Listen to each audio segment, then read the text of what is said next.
Bismillahirrahmanirrahim. Assalamu alaikum cadets. I hope you all are fine. Cadets, unit number 16 theorems related with area हम discuss कर रहे थे. Theorem 1 corollary और theorem 2 हम लोगों ने डिस्कस कर लिया था. आई होप कि आपने उसको अच्छे से अंडरस्टैंड कर लिया होगा. थ्योरम 1 में आपके पास सिंपल सी बात थी, दो पैरेलल लाइंस के दरमियान दो पैरेललोग्राम्स इस तरह ड्रॉ की गई थी कि उनकी बेस आपके पास सेम थी. बेस उनकी दोनों पैरेललोग्राम्स की बेस सेम थी, उनके आल्टीट्यूड्स भी सेम थे. सो उनका एरिया इक्वल होना चाहिए, ये हमने प्रूफ कर दिया था. इसका मतलब है ऐसी दो पैरेललोग्राम्स जिनकी बेस सेम हो, एक ही बेस हो और दो डिफरेंट पैरेललोग्राम्स हो, तो उनका एरिया हमेशा इक्वल होता है. अब हम इस थ्योरम की स्टेटमेंट को नेक्स्ट यूज़ करेंगे. ठीक है. सेकंड थ्योरम की जो हम लोगों ने स्टेटमेंट थी, उसका जो प्रूफ हम लोगों ने किया था वो भी बहुत ईजी था. दो पैरेलल लाइंस के दरमियान दो पैरेललोग्राम्स इस तरह ड्रॉ की गई हैं, उनकी बेसिस इक्वल हैं. पहले वाले थ्योरम में क्या था, एक बेसिस उनकी सेम है, सेम बेस है, एक ही बेस थी दो पैरेललोग्राम्स की. सेकंड थ्योरम में आपके पास ये है कि दो पैरेललोग्राम्स हैं, उनकी बेसिस आपके पास डिफरेंट हैं लेकिन साइज़ में इक्वल हैं. तो ऐसी पैरेललोग्राम्स का एरिया भी आपके पास क्या होगा, इक्वल होगा. ये हमने सेकंड थ्योरम को डिस्कस किया था.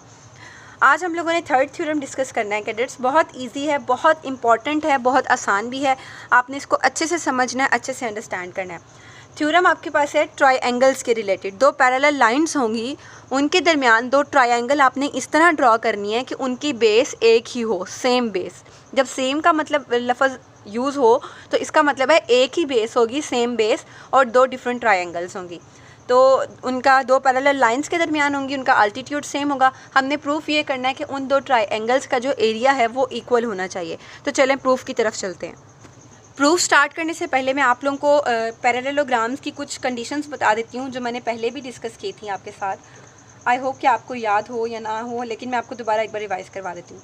ये आपके पास कैडेट्स कोई भी एक पैरेललोग्राम है जिसमें आपके पास 90 डिग्री का एंगल नहीं बनता, आपको पता है. ठीक है. 90 डिग्री का एंगल आपके पास उसमें नहीं बनता है पैरेललोग्राम. ये कोई भी आपके पास पैरेललोग्राम है, फोर कॉर्नर से मिलके बनी हुई है, इसकी ऑपोजिट साइड्स क्या हैं, इक्वल हैं. इसको मैं कोई भी नेम दे देती हूँ, A B C D. A B opposite side C D के इक्वल है, सिमिलरली ए सी जो है वो बी डी के इक्वल है. ठीक है. ये आपके पास कोई भी पैरेललोग्राम. इसका डायगोनल ड्रॉ कर दूँ, इस पैरेललोग्राम का अगर मैं एक डायगोनल ड्रॉ कर दूँ, ऑपोजिट इस वर्टेक्स का ऑपोजिट वर्टेक्स कौन सा है, डी.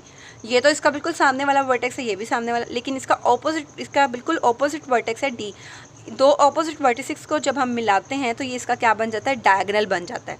इसका क्या बन जाता है, डायगोनल बन जाता है. अब आप देखें, जब मैंने डायगोनल ड्रॉ किया है तो एक पैरेललोग्राम दो डिफरेंट ट्रायंगल्स में कन्वर्ट हो गई है. एक ये वाली जिसको मैं शेड कर रही हूँ, ये एक ट्रायंगल बन गई है आपके पास ए सी डी, और दूसरी ऊपर वाली जो ब्लैंक है ए बी डी, दो ट्रायंगल्स बन गई. इसका मतलब है parallelogram A B C D किसके इक्वल होती है.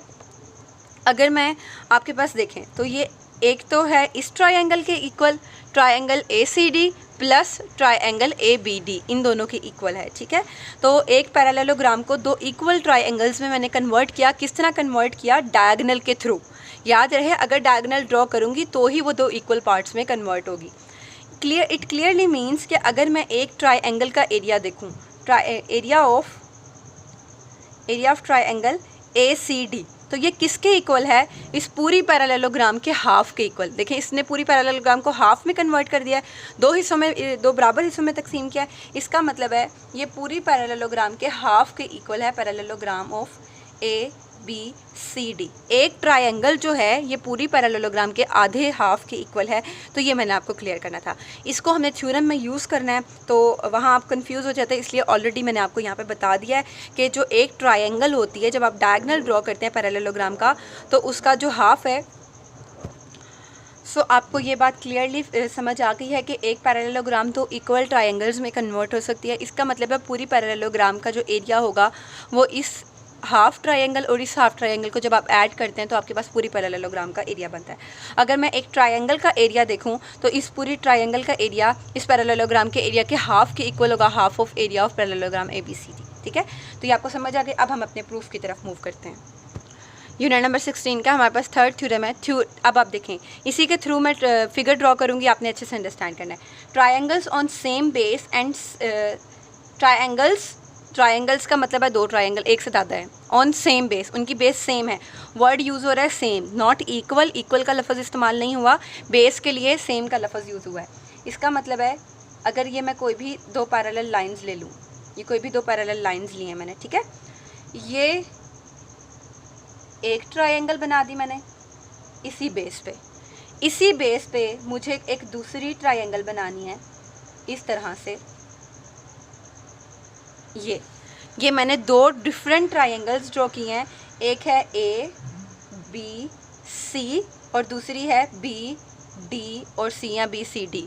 दो ट्रायंगल्स मैंने ड्रॉ की हैं विद सेम बेस जो उसने मुझे यहाँ गिवन दिया था, ठीक है, एंड सेम आल्टीट्यूड, उनका आल्टीट्यूड भी सेम है, यहाँ से लेके यहाँ तक की लेंथ और यहाँ से लेके यहाँ तक की लेंथ जो बेस पे परपेंडिकुलर ड्रॉ करूँ तो वो इक्वल है। इसका मतलब है कि दो पैरेलल लाइंस के दरमियान में आर इक्वल इन एरिया। मैंने प्रूफ ये करना है कि उनका जो एरिया है वो इक्वल है, ठीक है। तो अभी मैं थोड़ा सा काम करूँगी इसको इक्वल प्रूफ करने के लिए। सबसे पहले हम गिवन लिखते हैं।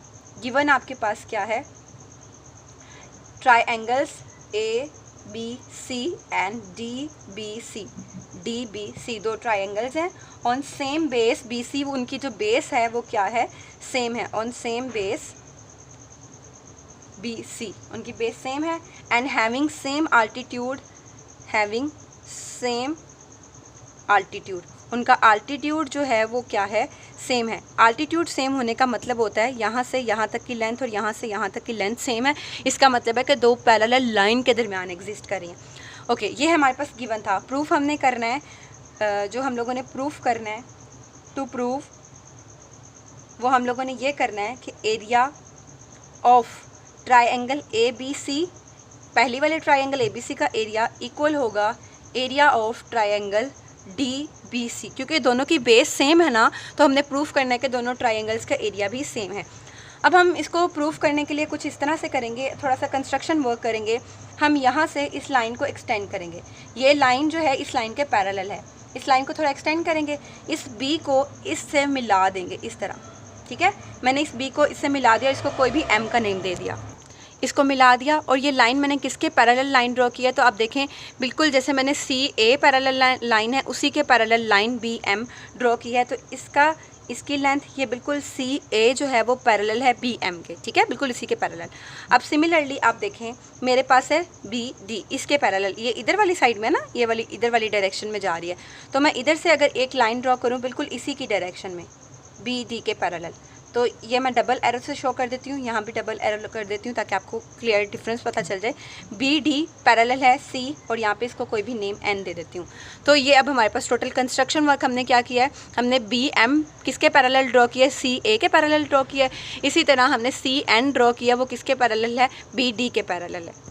इसमें दो डिफरेंट ट्रायंगल्स हैं, एक ट्रायंगल को पिंक से शेड करती हूँ, ये जो मैंने पिंक से शेड किया है ये आपके पास है ट्रायंगल ए बी सी, ठीक है। अब मैं ब्लैक से दूसरी वाली को शेड करती हूँ, ये दूसरी ट्रायंगल है आपके पास, बेस उनकी सेम है तो इसलिए उसका कुछ, उस ट्रायंगल का कुछ पार्ट जो है वो दूसरी ट्रायंगल में कंटेन कर रहा है। ये जिसको मैंने लाइनों से शो किया ब्लैक लाइन से, वो आपके पास है डी बी सी, दो ट्रायंगल। हमने प्रूफ करना है इन दोनों ट्रायंगल का एरिया इक्वल है। तो जो कंस्ट्रक्शन मैंने की है वो मैंने यहाँ कंस्ट्रक्शन वर्क में लिख दिया है। B M parallel to C A, B M मैंने ड्रॉ किया है, किसके पैरेलल थी, ये सी ए के पैरेलल थी। सिमिलरली मैंने सी एन ड्रॉ किया, ये किसके पैरेलल है, ये बी डी के पैरेलल है, ये मैंने यहाँ पे लिख दिया। तो इनको कोई नेम दे दिया। ए डी जो है वो किस में प्रोड्यूस हो रहा है, A D produced in M N, ये एम एन के अंदर एग्जिस्ट कर रहा है। अब आप देखें आपके पास दो पैरेललोग्राम्स बन गई हैं। ये parallelogram M A B C, ये आपके पास यहाँ ए एम बी सी, ये पहली पैरेललोग्राम है, और इसी तरह ये दूसरी पैरेललोग्राम है बी सी एन डी या बी डी एन सी, कोई भी आप नेम देते, दो पैरेललोग्राम बन गई। उन दोनों पैरेललोग्राम्स की आपके पास बेस क्या है, इक्वल है। ये दो पैरेललोग्राम बन गई, ठीक है। पहली पैरेललोग्राम ये वाली बी सी ए एम, इसको नेम दे देते हैं बी सी ए एम, ये पहली पैरेललोग्राम है, और दूसरी पैरेललोग्राम आपके पास है बी सी एन डी, दो पैरेललोग्राम्स बन गए, दोनों की बेस इक्वल है दोनों। तो अब हम इससे प्रूफ करेंगे, इस फिगर के थ्रू अब हम लोगों ने प्रूफ करना है। सबसे पहले अब दो ट्रायंगल्स थी, ट्रायंगल ए बी सी और B D C. Triangle A B C and B D C are between same parallel, ये दो सेम पैरेलल लाइंस के दरमियान थी, क्योंकि इनके आल्टीट्यूड क्या थे, इक्वल थे, वो मैंने यहाँ पे लिख दिया, देयर आल्टीट्यूड्स आर इक्वल, ठीक है। यहाँ से यहाँ तक की लेंथ और यहाँ से यहाँ तक की लेंथ इक्वल है, ये मैंने आपको रीज़न बता दी। हैंस इसका मतलब है कि आपके पास जो पैरेललोग्राम, पहली पैरेललोग्राम बनी है बी सी ए एन, यहाँ से यहाँ तक कि ये जो पैरेललोग्राम है ये किसके पैरेलल है, सॉरी पहले हम पैरेललोग्राम को बाद में डिस्कस करते हैं, पहले इस लाइन का बता देती हूँ। MADN ये वाली जो लाइन है ये पैरेलल है किसके, BC के पैरेलल है, वो मैंने यहाँ पे लिख दिया, हैंस MADN मतलब ये वाली पूरी लाइन जो है ये इस BC के पैरेलल है। अब पैरेललोग्राम की तरफ मूव करते हैं।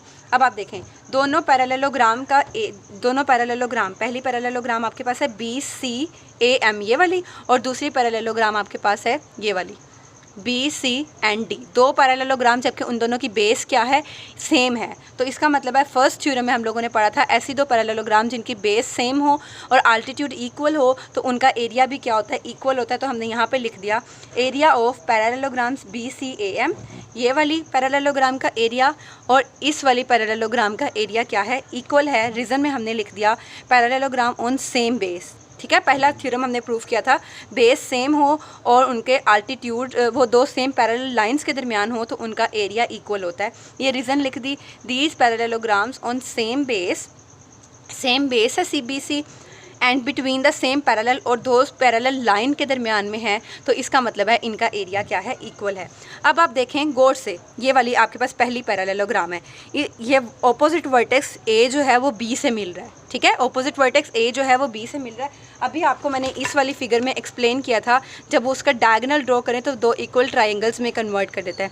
इसका मतलब है ये पैरेललोग्राम दो ट्रायंगल्स में कन्वर्ट हो गई तो इस ट्रायंगल का एरिया किसके इक्वल होगा, ट्रायंगल ABC का एरिया इक्वल होगा हाफ ऑफ पैरेललोग्राम BCAM के, वो मैंने यहाँ पे लिख दिया। रीज़न भी लिखी है, ईच डायगोनल ऑफ पैरेललोग्राम का जो डायगोनल है जो अपोजिट वर्टेक्स से मिलाया है, diagonal bisect it into two congruent triangles, वो उसको दो कॉन्ग्रुएंट ट्रायंगल्स में कन्वर्ट कर देता है, ठीक है। तो इसका मतलब है जब ये यहाँ से ये वाली लाइन जो है इसको दो इक्वल पार्ट्स में कन्वर्ट करी है तो ये वाली ट्रायंगल ABC का एरिया किसके इक्वल होगा, half of parallelogram BCAM। Similarly अब इस वाली को देखें BCND, ये D और C ऑपोजिट वर्टिसेस एक दूसरे से मिल रहे हैं तो इसने भी इस पूरी पैरेललोग्राम को दो इक्वल कॉन्ग्रुएंट ट्रायंगल्स में कन्वर्ट कर दिया। तो ट्रायंगल DBC का एरिया किसके इक्वल होगा, ट्रायंगल DBC का एरिया इक्वल होगा हाफ ऑफ BCND के equal, half of parallelogram BCND के इक्वल। तो इसकी रीज़न भी यही आएगी, डायगोनल जो होते हैं वो उसको दो इक्वल कॉन्ग्रुएंट ट्रायंगल्स में कन्वर्ट कर देते हैं। सो अब देखें ट्रायंगल ABC का एरिया ये आ गया और ट्रायंगल DBC का एरिया हमने फाइंड कर लिया, ये दो आए। अब जबकि हमने कहा था ये वाली पैरेललोग्राम और ये वाली पैरेललोग्राम का एरिया क्या है, इक्वल है। इसका मतलब है जो वैल्यू इसकी होगी वही वैल्यू इसकी होगी। तो अगर यहाँ पे 4 लिख दूँ, यहाँ 10 लिख दूँ तो इधर भी 10 होगा। तो 10 को 2 से डिवाइड करें 5 आएगा, 10 को 2 से डिवाइड करें तो 5 आएगा। इसका मतलब है दोनों का आंसर क्या आएगा, इक्वल आएगा। So area of triangle ABC equal होगा area of triangle DBC। So I hope कि आपने इस थ्योरम को अच्छे से अंडरस्टैंड कर लिया होगा। बहुत आसान और सिंपल सा थ्योरम था, बहुत ज़्यादा इंपॉर्टेंट भी है। तो आई होप कि आप लोग इसकी प्रैक्टिस करेंगे और लाजमी ग्रुप में साइन किया करें। अपना ख्याल रखिएगा, स्टे ब्लेस्ड, अल्लाह हाफिज़।